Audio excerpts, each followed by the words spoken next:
नमस्कार। इन खबर में आपका स्वागत है। राजस्थान के रण में क्या होगा, कई डेवलपमेंट आज हुए।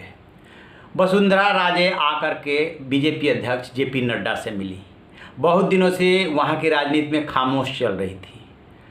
एक बार उन्होंने मुंह खोला था तो बताया था कि कांग्रेस की अपनी लड़ाई है और दोस्त दूसरों पे मढ़ रही है।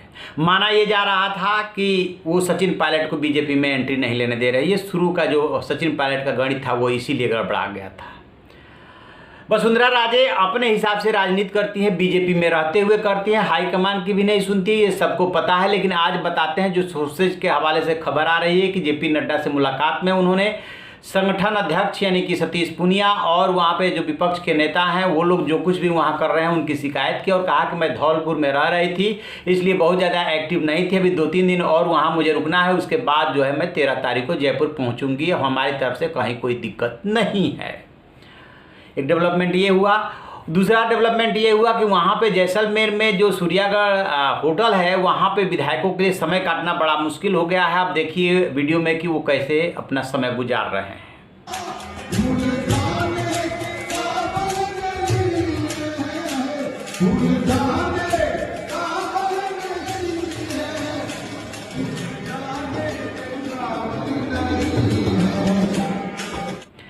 तो इस तरीके से किसी तरीके से गीत संगीत के माध्यम से वो अपना समय गुजार रहे हैं। और इधर कांग्रेस हाईकमान ने फिर से जो है रणदीप सुरजेवाला और अजय माकन को जैसलमेर भेजा है, क्योंकि जैसे ही वसुंधरा राजे यहाँ दिल्ली में जेपी नड्डा से मिली है वैसे ही कांग्रेस के कान खड़े हो गए हैं।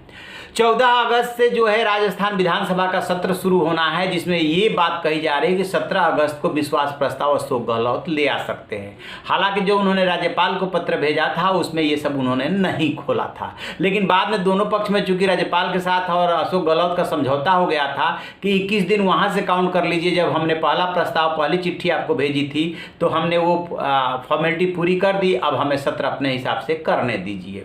चलिए बात मान लिए। फिर क्या होने वाला है, क्योंकि ये बात मानी जा रही है कि वसुंधरा राजे की मुलाकात के बाद बीजेपी चुप नहीं बैठी है, कुछ ना कुछ पर्दे के पीछे से चल रहा है। तो दरअसल जो खबरें आ रही हैं उन खबरों के मुताबिक कि 11 अगस्त को हाई कोर्ट में सुनवाई है बीएसपी के 6 विधायकों के दल बदल को लेकर के, जो कि कांग्रेस में मर्ज कर गए थे। सब कुछ उसी पर डिपेंड करेगा, क्योंकि फैसला होना है उस दिन क्या उनके फेवर में आता है, यानी दल बदल को गैर कानूनी ठहराया जाता है या मर्जर को सही मान लिया जाता है, क्योंकि बीएसपी के 6 विधायक थे और 6 जो है कांग्रेस में मर्ज कर गए थे। जो आपत्ति है वो इस बात को लेकर के है कि बीएसपी नेशनल पार्टी है और इस तरीके से मर्जर को स्वीकृति नहीं दी जा सकती। नेशनल पार्टी के मामले में कुछ नियम और शर्तें अलग है।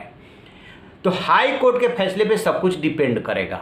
यदि हाई कोर्ट से ये 6 विधायकों का मसला लटक जाता है, इन पे तलवार लटक जाती है, तो तय मानिए न तो बीजेपी खामोश बैठी है और न ही सचिन पायलट होशियारी ये कर रहे हैं कि सारे ऑप्शन खुले रखे हैं। यानी कांग्रेस से भी उनकी बातचीत चल रही है और उसमें ये भी उनको फार्मूला दिया गया है कि आप सारे विधायकों को लेकर के आ जाइए, फिर से वही आपकी बहाली हो जाएगी, सिवाय कि प्रदेश अध्यक्ष चूंकि दूसरा बनाया जा चुका है इसलिए प्रदेश अध्यक्ष पद तो नहीं मिलेगा, लेकिन आपकी बात संगठन में भी मानी जाएगी। और दूसरा विकल्प ये दिया जा रहा है कि आप केंद्र की राजनीति कीजिए, कुछ दिन यहाँ महासचिव बन के रहिए और जब चुनाव आएगा यानी उससे 1.5 साल पहले आपको सीएम राहुल गांधी पहले ही वायदा कर चुके हैं कि हम आपको बना देंगे। अभी वहां पे 1.5 साल ही गुजरे हैं चुनाव, मतलब कि 2018 के लास्ट में वहां पे चुनाव हुआ था।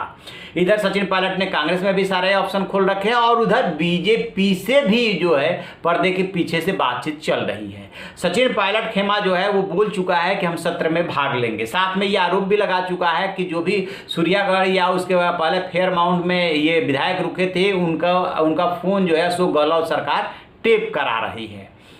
तो खैर ये तो दाव पेच है, ये तो राजनीति में ऐसा होता ही है कि अपना बनाने के लिए आप कुछ कहते रहते हैं। लेकिन उधर से अशोक गहलोत ने जो राजद्रोह का इन लोगों पे मुकदमा था वो जिस तरीके से राजद्रोह वाला सेक्शन हटवाया है उसके बाद से ये माना जा रहा है कि अशोक गहलोत जो पहले नरम रुख अपना रहे थे कि हाईकमान कहता है तो वो इन लोगों को गले लगाने को तैयार है, वो उसी नरमी का संकेत है।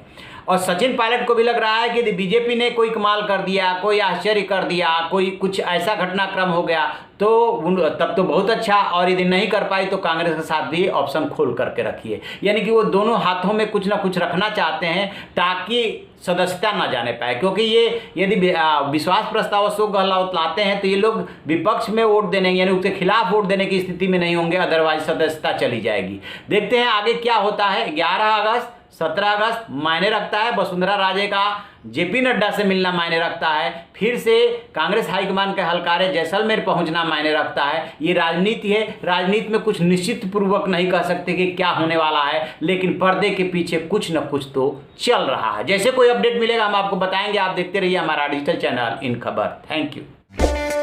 इन खबर चैनल को सब्सक्राइब करें और बेल आइकन दबाना ना